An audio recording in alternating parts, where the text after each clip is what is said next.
Mbok inggih sampun kesangeten to, Mas. Wong adat sabenipun sampeyan niku gerah niku paling mboten namung luwe. Niki kok nganti meh setengah sasi. Sampeyan mboten wungu saking tempat tidur. Mas, gerahe napa? Saya suwe kula ngematke pendak-pendak. Nuwun sewu wong sampeyan ya wis ora kersa siram. Mboten kersa resik. Anggere kula salini sarunge tenggen. Nuwun sewu tenggen pupu kok enten belang-belang. Monggo saya suwe nek kula wis padhake pendak kula usap ngangge lenga klenthik. Malah abing. Sampeyan niku jane kenging sakit napa lho, Mas? Mbok inggih nek nganti keterus-terusne sampeyan sakit niku wong lara niku kembange ming mati. Nek sampeyan mboten nonton kula aturi menggaliaken Kang Putra. Si Bobby kali si Bernadetta menika. Tasih alit-alit. Reng, apa? Aku ki jane tekan kene arep nangis. Wah, anake Bagong iki jenenge Bobby lho. Aku dhewe ya ora ngerti. Biasane Bagong iki nek ngundang mindul ngono. Kul jenenge asli Bobby. Sing wedok sing ngumblen kae apa? Mau bojone muni sapa? Bernadetta. Dengkele atos.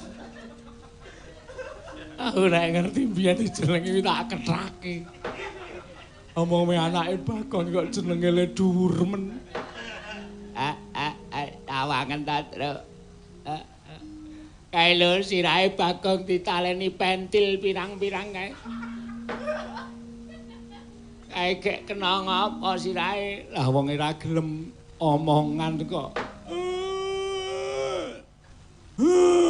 Senuk. Dalem Rama. Sing ikhlas. Sing sabar ya. Pancen ya wong jeneng urip ana ing alam padang kuwi sok nampa pacoban. Sing jeneng lara ngono kuwi ya tumrap aku mujudake barokahing sing gawe urip. Disyukuri. Dene bojomu si Bagong isih diparingi lara dening sing gawe urip, dening sing maha kawasa. Ngucap syukur kuwi ora ming perkara nalika seneng. Ngucap syukur ki ora ming nalika waras. Ning nalika kesusahan ya wajib ngucap syukur tegese isih diparingi susah. Apa to kok isih diparingi susah tegese Gusti sing gatekake karo awake dhewe. Diparingi lara ya Gusti sing gatekake karo awake dhewe. Nek kowe seneng terus tanpa susah, malah kowe duwe rasa kuwatir. Uripmu diuja karo sing gawe urip, merga wis wegah ngandhani karo kowe. Semono uga nek waras-waras terus kuwi ya wajibe kowe kuwatir, merga tanpa diparingi rasa lara. Engko nek ujug-ujug lara, wong waras terus ki nek lara teksek. Nggih. Bapak ngendi kok kaya ngoten niku kula terus kelara-lara. Wong nyatane Mas Bagong ning ora nggih awis-awis sakit to, Pak. Iya pancen bocahe ndablek. Bagong ki ora tau lara merga ora percaya karo lelara. Ngono? Nggih, ning niki kok mboten purun maem napa-napa. Sega ya ora gelem, mboten. Biasanipun niku nek esuk senengane jenang sumsum sok entek 6 piring. Niki kula tukoke ya ora doyan jenang sumsum. Ora, Dik. Jane larane Masmu ki ngapa? Larane iki kenapa kok sirahe dikareti nganggo pentil kaya ngono iki? Waune niku jarene mung mumet separo. Kula ya omong nek mumet separo ya ndase digawa separo wae. Nesu kula dituthuk ketel. Niki lho tesih tatu. Aku ya kurang ajar mumet separo kok sirahe kon gawa separo wae ora. Nggih. Saya suwe-suwe jare mumete rata. Terus sarean terus ngenten iki mboten purung tangi. Anggere kula matke saka kadohan niku wig-wigan. Awake dikukuri. Monggo nek ngukuri awake niku kalih mremlek kaya penak banget.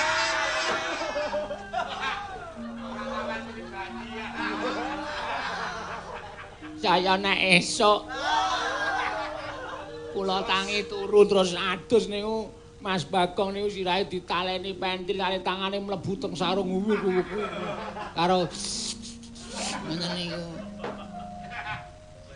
Kuwi janjane iki ora penyakit kok, Dik. Kuwi iki wong cerobo.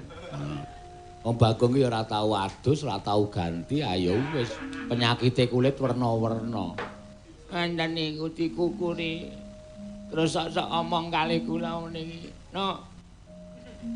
Kula napa Mas? Wong nyai sih wis lara ya isih gojek lho Mas Bagong niku kula niku ya sok geli ya sedih. Gojeke piye? Kukur-kukur niku kalih munina no tak andani no. Ndok apa sing paling enak? Kula ya ora ngerti ta. Ya ndok dadar. Duh ngene. Ya ndok ceplok. Mas Bagong muni duh. Terus kula muni, "Lah napa, Mas? Ndok sing dikukur esuk-esuk." Aku iki dagelan nek aku gara-gara karo Bagong ya. Kok ditokke nang omah. Trembelane lah. Malah dikandhake werna-werna. Amake niku ting blentong niku lho, Pak. Kaya ketemplekan emping. Kulite mbekisik nika. Niku nek sedina niku waune enten siji terus pindah dadi enten telu. Saka telu mengke pindah enten 6, enten 7 lan sawah meh rata kaya ngenten niku. Wah, kuwi jenenge rambak. Ora ta ya. Brabak. Nah, kesiki lalarane iki tekan dindi kok rambak-rambak ora. Wong tuwa nek mung panganan tok. Aku ya ora ngerti jenenge. Lah, apa kowe wis nyusul Pak Mantri? Mantri kesarasan kuwi lho sing eneng padusunan. Pak Mantri niku nek kula parani mboten tau teng griya.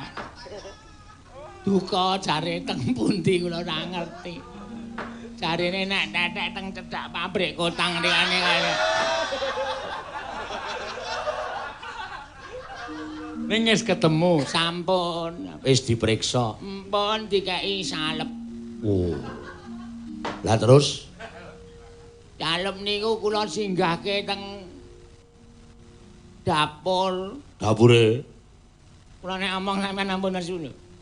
Nggih teng dapur niku teng pawon. Lah saking okehe tangga teparo dienggo sikatan tangga kula. salepe mau. Nggih. Mas Bagong ora iso tak salepi manggo nyalep gusine tangga teparo niku. Ayo wis malah gusine putih-putih. Ale untune we putih gusine. Jane aku tak takon bojomu ki iso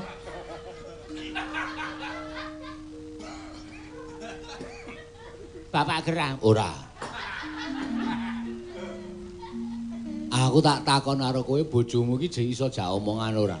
saged nek jane niki nggih menawa merga ditiliki tangga teparo kalih dulur-dulure iki terus aleman.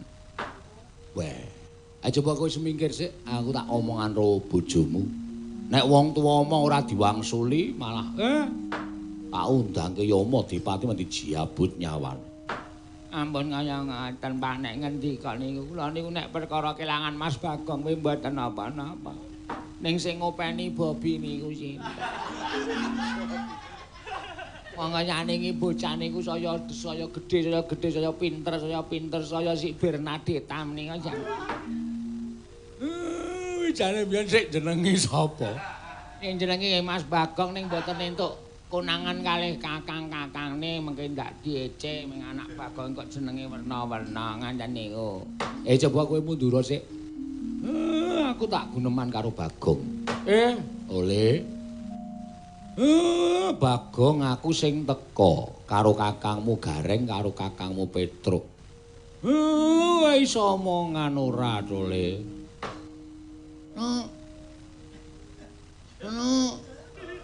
Ora wandhan Jawa.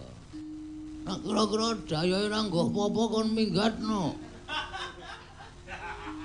Niki Keng Rama Bapak Semar karo Gareng karo Pakde Gareng Pakde Petro. Nek bapak entuk mlebu ruangan. Nek Gareng karo Petro aja, kae cah mentala e. Arep aku lara iso ngentek-entekke apa-apa kae. Ya ora ngono Gong aku nggawa kates kok Gong. Tenan? Heeh. Lha opak nanti ning ngarepanmu mau. Ora. Mulai-mulai wong lara kok dobake nggone sing duwe dhewe ra. Penyakit to kuwi.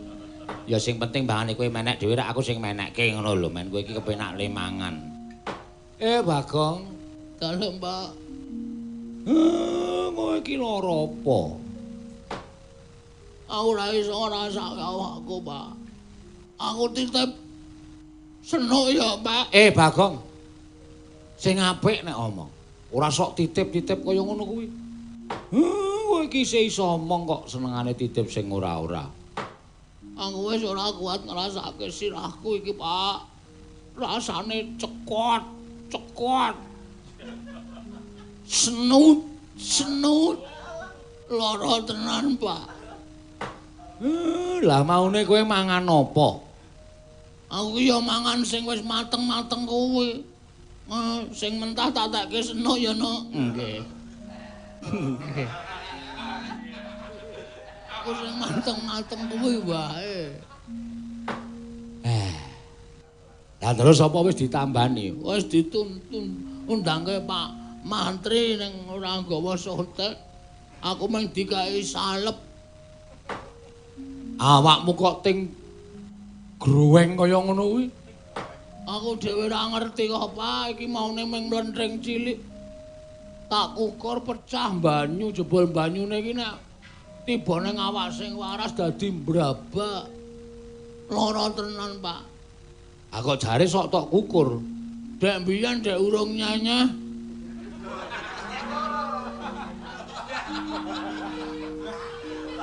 Tak kukur ki penak tenan, Pak. Nek wis nyanyah ya suwe perih, Pak. Lara tenan. Awakku panas kabeh. Tensiku tinggi, Pak. Iya. Gula darahku munggah, Pak. Iya. Kolesterolku. Ora iso ngarane kok. Apa jenenge? Kolesterol. Kolesterol kok kolesterol nempel raimu iki, Pak. Kolesterolku ya dhuwur, Pak. Duh, jan lara tenan aku nek ngrasake kanan kaya ngene iki kok tambane apa, Pak? Tambane apa? Apa kowe mentala nyawang aku ngeteh-ngeteh kaya ngene iki ra nyambut gawe? Nek aku ra nyambut gawe, bojoku mangan apa? Anak-anakku mangan apa, Pak? Aku dhewe ya bingung, Bagong. Lanjur kudu piye? Jare kowe iki dewa, Pak. Jare kowe iki Sang Hyang Bathara Ismaya. Mbok ya semedi ra ketang sedhela, Pak. Semedi ya manteng pangestimu.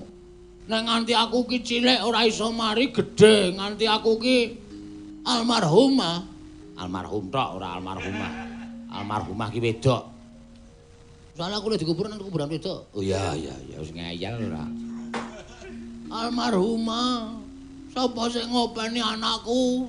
Sapa sing ngopeni cintaku senok iki, Pak?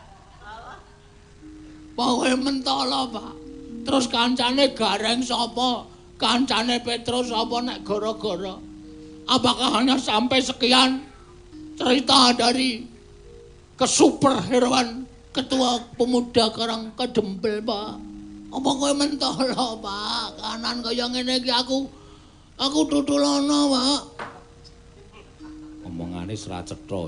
Iki meh stroke. Waduh. Kok rumah saku kok anggere wong cilik kok malah diwedeni penyakit to?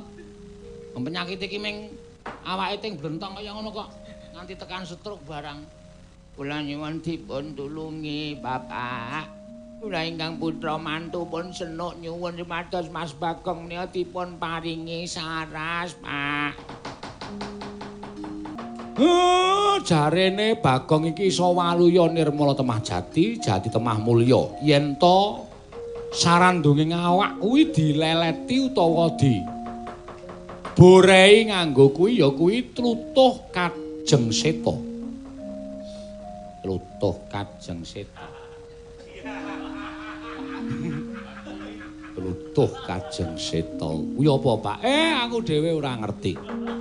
Ning sasmitane pancen ngono kuwi dene anane kuwi mapan ana ing kahyangan. Mula wektu dina iki sapa sing kira-kira iso munggah ana ing kahyangan nyuwun kalawan Bathara Guru ora ketamung sethithik wujude tlutuh kajeng seta.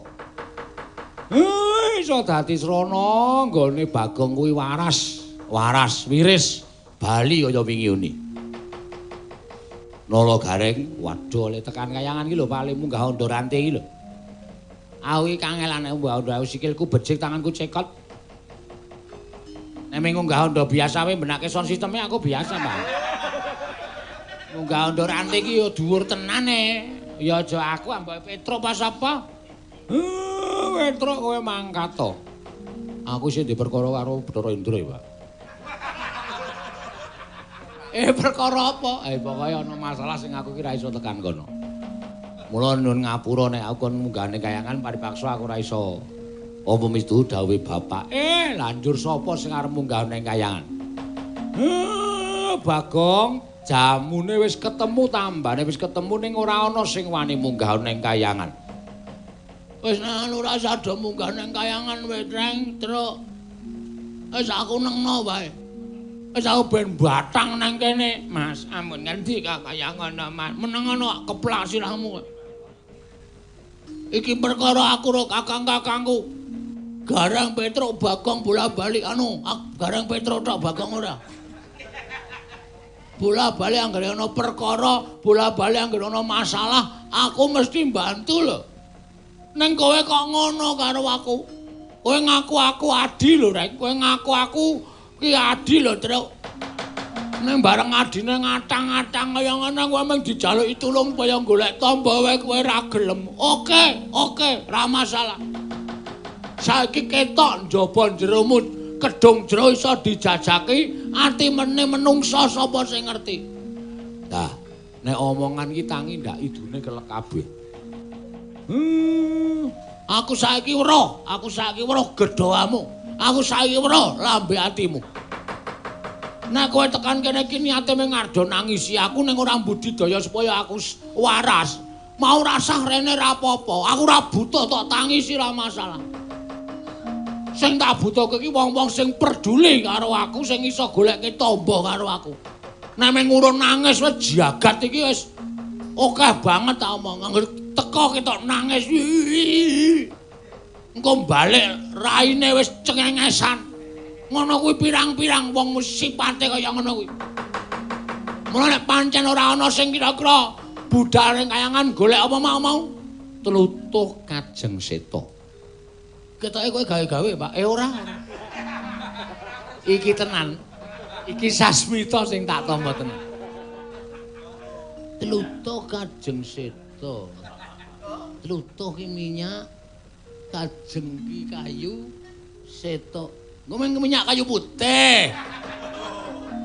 Ora beda kuwi tlutuh kajeng seta kuwi kaya ngono kuwi. Wis, nek pancen wis ora ana sing gelem menyang, aku sing arep menyang. Nek ya kuwi Pak, ikhlasno. Nek awakku kuat tekan kayangan, aku tekan kayangan. Nek awakku ora kuat tekan kayangan. Ilang-ilangan ndok siji ikhlasno. Kowe kelangan anak dina iki, Pak. Kula nderek nggih, Mas. Pokoke sebaya mukti, sebaya mati panjenengan nek nganti minggah teng kayangan mboten dugi terus sampeyan sida teng mergi kula ya suduk salira. Lahir batin nggih. Lajeng pados priya sing kersa nyuduk kula.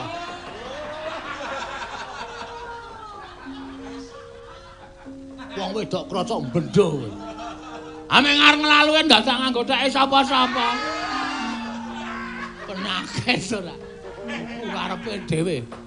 Aja kowe rasah mangkat dhewe. Ora, aku arep mangkat dhewe nek bapak anu gareng karo Petro ora gelem do mangkat tekan kayangan. Sinuwundarawati rawuh, Sinuwundarawati rawuh, Sinuwundarawati rawuh. Kakang Semar ya. Wilujeng, Ndara. Iya. Pamujimu slamet tekaku, Kakang. Ora liwat pudya pangastawaku wae kunjuka. Ah, sampeyan niku bahasane kok malah neratap-neratapi ati kula. Kabar sing tak tampa jare Bagong lara, bareng tekan kene lah kok maune tengok-tengok urung aku teko terus nggledak. Mbok pangku kuwi janjane Bagong kuwi lara tenan apa ora? Pancen ya sakit tenan saestu. Wah. Yen ning gawe-gawe kisruwe para Pandhawa. Nek candhae tak buange dalan. Nibane ping etok-etok. Buang mawon. Iki wong loro kok iso jabut jenggot. Kakang Semar Bagong menung apa Kakang? Bagong mbok tangi. Tangi ndaramu rawuh. Ndaramu Ndara Kresna, Ndara Werkudara, Ndara Janaka rawuh. Wah, ana pengarep-arep iki. Nek Ndara Kresna Bagong iki nggo mriksa. Wah, ya Truk ya. Apa ditampake Truk? Tak tampane dhewe, tak tampane dhewe. Wong ngono tok tampake atok kiyak-kiyuk tenan. Cah nekat iku. Bagong, dalem. Jarene kowe lara. Nggih, pancen pun kula pasang teng prapatan-prapatan. Pun kula pasang teng pertelon-pertelon kula tulisi Bagong dalam keadaan sakit. Iya. Aku nalika semono dengar mlebu ning tengahing alas, lah kok weruh ana tulisan ingkang dipasang ana Blanggung Prosekawanen yen to ngandhake Bagong nandhang lara. Jebul kuwi tenan Bagong. Nggih, saestu lah witekno wis lara 3 dina blas ra ana wong nileki. Mula nggih kula umumke. Ora jane kowe lara apa? Kula niku mung wis padake to, sirah kula kareti. Kula nganggo pentil kaya ngenten iki. Niki rasane nek dicopot pentile niku macenot-cenot. Kaya arep jebluk-jebluk kok sirahe. Lah iya lah kok dadi awakmu ting krabling kaya ngono. Kuwi kenapa? Kok abang-abang kaya ngono tok ukur mesti? Nggih. Penak banget Anggere magruk ngoten niku teng pikiran mak pronyang. Wah, penak tenane jebul mboten ngerti nek kula ukur ngoten niku jebul babrak. Nganti tekan pundi-pundi. Sak awak ngono kabeh. Nggih. Lah terus apa bapakmu wis mbok didaya goleke tombo? Niki wau bapak semedi mbuh ngapusi napa mboten? Nek ketoke nggih merem nika gayane kok umaumi. Terus ngendika, wis kecandak aku sentuh sasmitaning Jawata. Nek Bagong iso mari waras, wiris, iso melu pementasan pergelaran wayang kulit. Waton Bagong goleke tombo ya kuwi ingkang aran Tlutuh Kajeng Seta. Lho. Tlutuh Kajeng Seta Kakang Semar. Nggih. Niku sasmita sing kula tampa. Lah dalah. Lah banjur sasmita mau apa pancen iso ngandhaki yen Tlutuh Kajeng Seta mau mapane nang endi? Miturut sabda utawa wangsit sing kula tampa papane enten kayangan. Niku papane sakiwa tengening Kawah Candradimukha dene wonten ing mriku dipun tenggo wujudipun yaksa. Sinten mawon boten isa caket kalian wujuding kajeng utawi tlutuh Kajeng Seta kedah saged ngasoraken yaksa ingkang tenggo kajeng menika. Ana buta ingkang nunggu kayu mau, nggih. Mongko kula nek utusan Gareng Petruk mesti ora bakal iso ngasorake kali buta sing tunggu kayu niku. Mbok menawi ndara wonten krendeking penggalih. Ngentengaken sariya carira madosaken tamba anak kula Bagong, Ndara. Kat paestu karo wayah Ndara Jagadara. Nggih. Apa Syadi sago ngentengake saliramu? Ngupaya tamba kanggo Bagong? Wah, sawuh. Arjuna semono uga sago. Nggih, Koko Prabu, kula sagah. Bagong kowe krungu dhewe kesagoaning bendaramu. Alah, jan matur sembah nuwun tanpa pepindhan.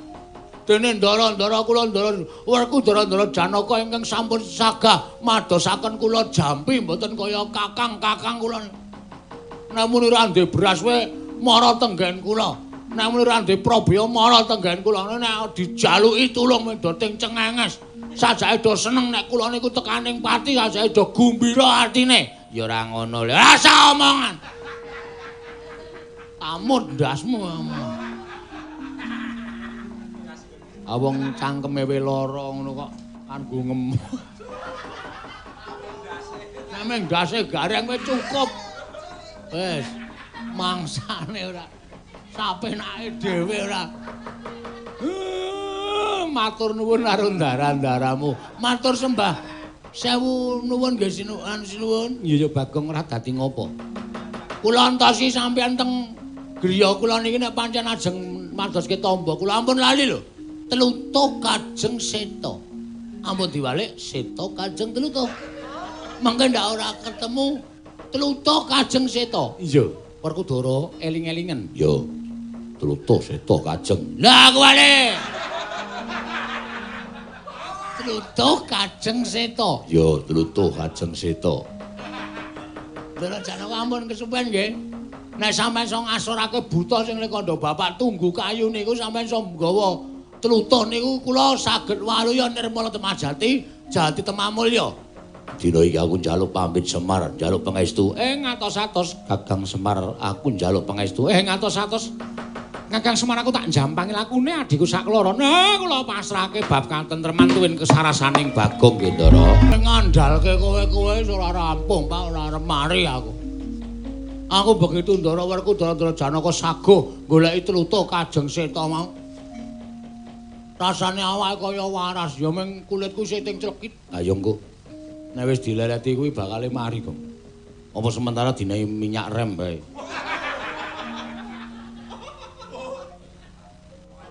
Kowe kok saya atos ta, Truk? Hah? Apa ana awak lara kok dilolesi minyak rem? Jara mbiyen nek dinahi minyak rem ki malah mari. Kuwi ra tuta, tatu. Kuwi ra tatu. Ha. Ngono lho.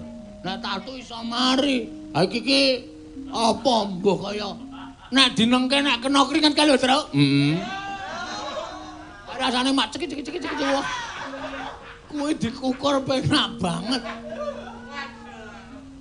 Engko gek nganu, Gong, engko gek kowe iki ming janjane ming penyakiten kadasen terus aleman. Kadasen matamu.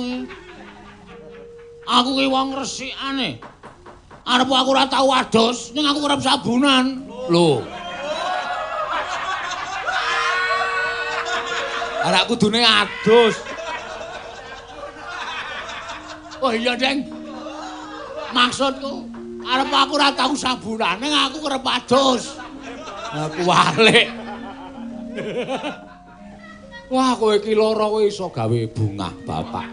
Ambok lara terus tak gajul wetengmu lho, Men. Seneng nek anake teng benyinyi, ha. Ya ora. Nang kowe rak ya iso gara-gara to, Bagong. Iso, tak usahake. Kan gara-gara ya abot tenan. Ora ketang aku mung gabung-gabung karo Petruk karo Gareng. Aku tak mangkan, aku tak mantolan lho, Pak. Kok dadak mantolan? Aku isin awakku teng breleng kaya ngene iki. teng klireng ngene iki lho. Ayo. Iki meso nggon awak ketok ngene iki sithik-sithik. Ah dudu ya, Tru. Sing ngrembuyung kok.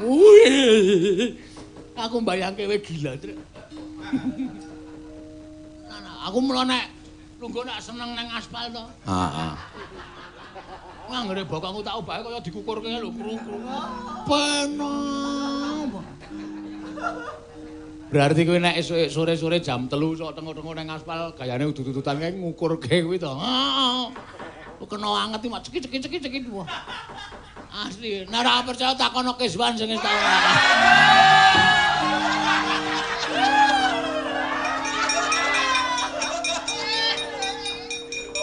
Hi.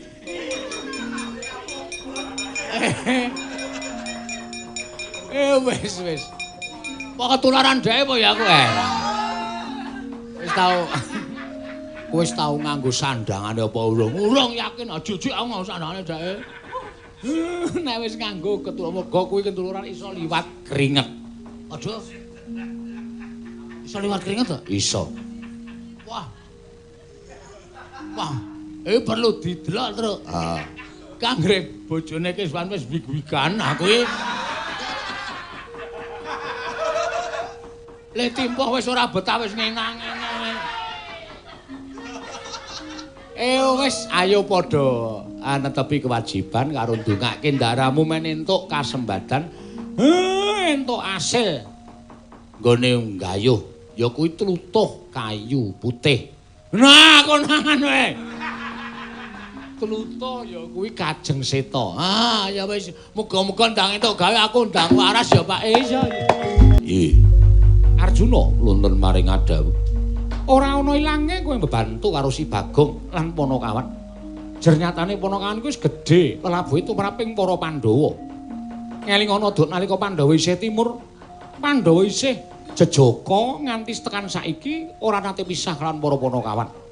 Mula bot repoting Panakawan uga dadi kewajibanmu ya, Yayi. Ya, mestake dawuh. Pun Kakang bakalan jangkung tindaking Siadi sakloron marang Kayimangan. Siadi enggalo agahan nututi lawan tindaking pun Kakang ing Ndorowati. Ora usah dadak kuwatir kowe mangkato dhisik aku nututi karo Jlamprong. Werkudara ya Arjuna mengkono. Koko Prabu laturi tindak ngrumiyine dhateng Rayi Kekali. Pripun kabare Ndara? Kakang Semar. Wis ora kurang-kurang nggonku matur kelawan Sang Hyang Jagat Girinata supaya bisa njupuk wujuding tlutuh Kajeng Seta. Parandene jebul ngendikaning Sang Hyang Jagat Girinata, tlutuh Kajeng Seta kuwi pancen ana sing wis ndarbeni lan wis digawe sewijining ya kuwi pewujudan tetamba ingkang bisa nambani sapa wae ingkang nandhang lara. Wujuding tlutuh Kajeng Seta mau lamun to dibasake wantah wujude ya kuwi lenga kayu putih Kakang. Walah, Bagong pun entuk niku pun entuk.